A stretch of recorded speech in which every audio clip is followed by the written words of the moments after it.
हर हर महादेव। आज बात करने वाली हूँ अगस्त 2026 सावन मास के शुक्ल पक्ष की एकादशी का व्रत कब रखा जाएगा, इसका शुभ मुहूर्त कब प्रारंभ हो रहा है, कब समाप्त हो रहा है, एकादशी द्वादशी कब से कब तक रहेगा, पारण विधि करना कब है, ये सब के बारे में डिटेल से बात करूँगी। तो आप लोग चैनल बने रहे, मेरे चैनल सब्सक्राइब, वीडियो को लाइक कर दे। चलिए शुरू करती हूँ।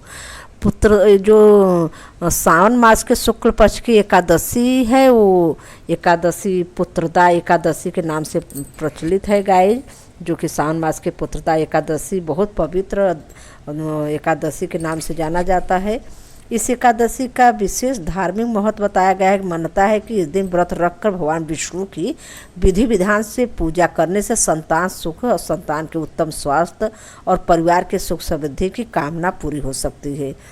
इस पुत्रदा एकादशी का व्रत आप लोग जरूर रहिए। जो नहीं भी रह रहे हैं वो भी रह सकते हैं, लेकिन मलमास की वजह से आप नया व्रत नहीं उठा सकते पूरे साल भर, जब तक होलिका दहन न हो जाए। हम लोग के साइड यही माना जाता है, तो नया व्रत नहीं उठाना चाहिए। इसीलिए अगर मुख्य ये व्रत जो एकादशी का है ये रह सकती हैं, जो पहले से रह रही थी और नहीं रह पा रही हैं, वो इस एकादशी को जरूर रहे अपने परिवार, अपने पुत्र की कामना के लिए, अच्छे स्वास्थ्य के लिए तो जरूर रहे।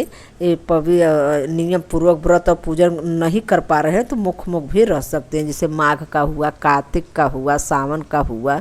मुख्य ऐसा है, हर एकादशी का अपना अपना अलग अलग लाभ मतलब प्राप्ति, पूजन की फल की प्राप्ति होती है गाइज।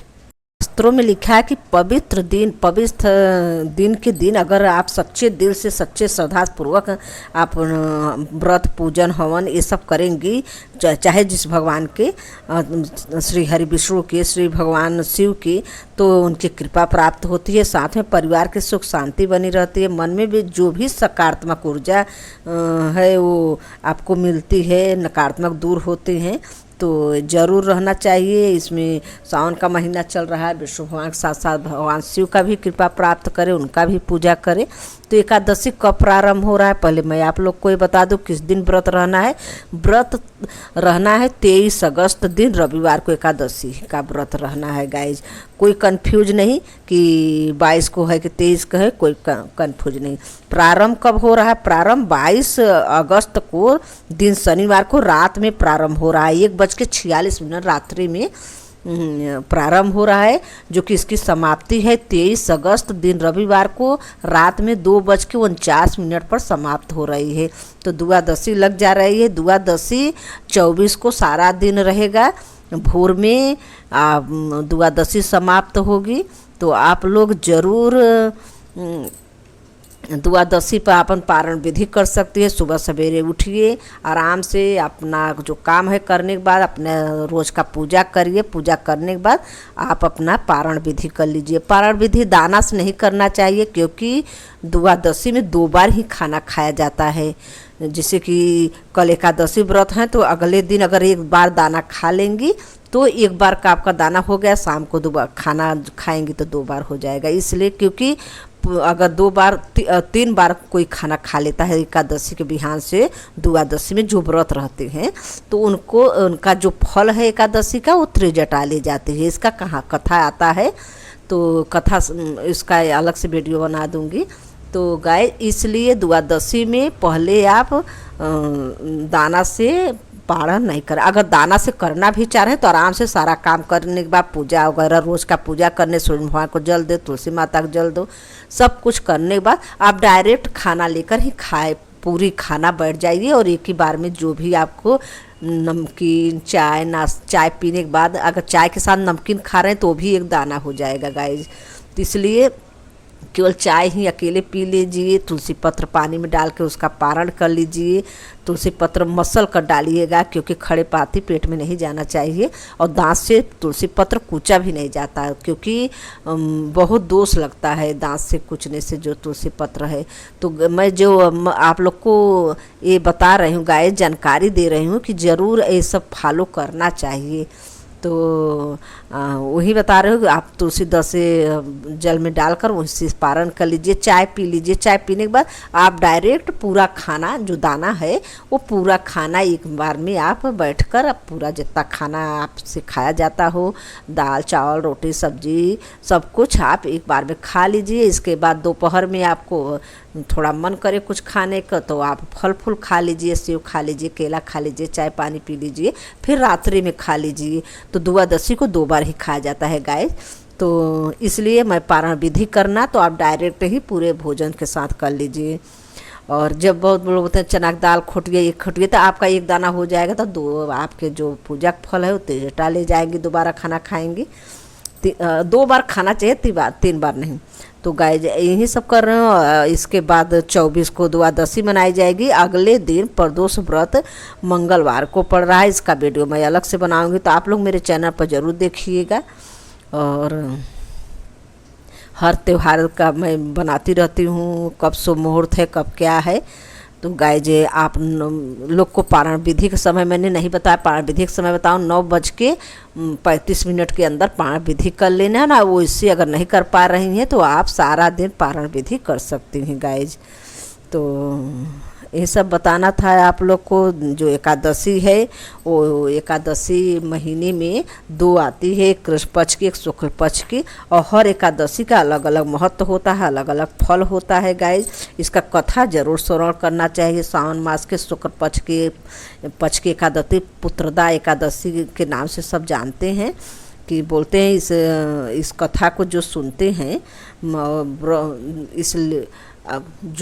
इस रहस्यमयी फलदायी पुत्रदा एकादशी है, इसलिए इस लोक और उस लोक में आनंद प्राप्त करने वाले को इस पुत्रदा नामक एकादशी का व्रत अवश्य करना चाहिए। इस एकादशी का महात्म्य पढ़ने और सुनने से घोर पापों से मुक्ति मिलती है। तो गाइस ये एकादशी का कथा भी है, तो मैं वीडियो बनाऊंगी तो लंबी हो जाएगा, और नहीं तो मैं बता भी देती कि अगले वीडियो में बना दूंगी इसका कथा। कि युधिष्ठिर ने कहा कि श्रावण मास के शुक्ल पक्ष की एकादशी का क्या नाम है, क्या महत्व है, कृपया आप बताइए। तो श्री कृष्ण जी ने कहा कि हे राजन, यह आप ध्यानपूर्वक सुनिए। इसकी कथा जो है द्वापर युग में राजा महजीत महेशमती नगरी में राज करता था, परंतु पुत्र न होने के कारण वह अत्यंत ही दुखित था और पुत्र प्राप्ति के लिए अनेक प्रकार के प्रयत्नों करता था। अनेक प्रकार की चेष्टा करने पर भी उनको आनंद देने वाला पुत्र रत्न प्राप्त नहीं हुआ। तो राजा ने बुद्धावस्था को देखकर एक दिन अपने सभा में अत्यंत चिंतित होकर प्रजागणों को संबोधित करके कहा कि प्रजागणों, मैंने इस जन्म में जहाँ तक ध्यान आता है कोई पाप कर्म नहीं किया है, पाप कार्य नहीं किया है, और प्रजा अत्यंत आचारपूर्ण धन को लेकर अपने अर्थकोष में संचित ही किया है, न किसी का धरोहर का हरण ही किया है, बल्कि अपनी प्रजा का पालन पुत्र के समान ही कर रहा हूँ। तो गाइस ये कथा अब लंबी है, इसका वीडियो मेरा लंबा हो जाएगा, तो मैं अगले में वीडियो में इसका कथा पुत्रदा एकादशी व्रत कथा मैं डालूँगी, तो आप लोग ज़रूर सुनिएगा। और जो व्रत नहीं है वो भी सुबह सवेरे उठिए रविवार को, और रोज़ का जो थोड़ा बहुत काम है, जैसे आंगन का साफ़ सफाई करना, गेट के तरफ पास का साफ़ सफाई करना, ये सब करने के बाद आप स्नान करके सुबह सवेरे पूजा करिए। रोज़ का पूजा करने के बाद सूर्यार्घ्य जल दे, तुलसी माता को जल दीजिए, और इसके बाद आप चौकी रख के आराम से पीला कपड़ा बिछाकर विष्णु लक्ष्मी का प्रतिमा रख कर आप पूजा जरूर करिएगा। गाइस विष्णु और लक्ष्मी के साथ में प्रतिमा का पूजा करने से मैं वीडियो में कई बार एकादशी का पूजा कर रही हूँ तो डालती हूँ, तो आप लोग वहाँ मेरे ओथा पे देख सकते हैं शॉर्ट में।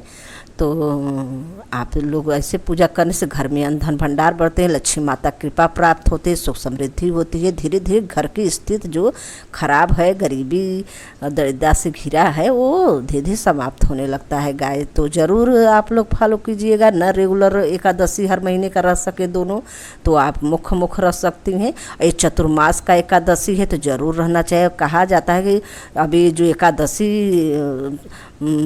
है ये कार्तिक के जो शादी किया जाता है तुलसी माता का, देवउठनी एकादशी तक चतुर्मास चलेगा। तो इस चतुर्मास में एकादशी व्रत रहना बहुत बड़ा फलदायी होता है गाय। तो आप लोग अपना अगर नहीं व्रत है तो पूजा जरूर कीजिएगा, विष्णु लक्ष्मी के साथ पूजा कीजिए, भजन करिए, कीर्तन करिए। इसमें ये लिखा है कि एकादशी में रात्रि में पहले सोना नहीं चाहिए, कम से कम तो 12 बजे रात तक आप लोग जागरण करिए। गाय जी फॉलो जरूर करिए, कहने को सब लोग कह देते हैं, फॉलो कोई नहीं कर पाता। तो कोशिश करिए टीवी वगैरह में भजन लगाकर, मोबाइल में भजन लगाकर इसी बहाने ही इतना 11, साढ़े 11, 12 बजे तक जरूर जागरण कीजिएगा। तो रखती हूँ। हर हर महादेव, धन्यवाद। ओम नमो भगवते वासुदेवाय नमः।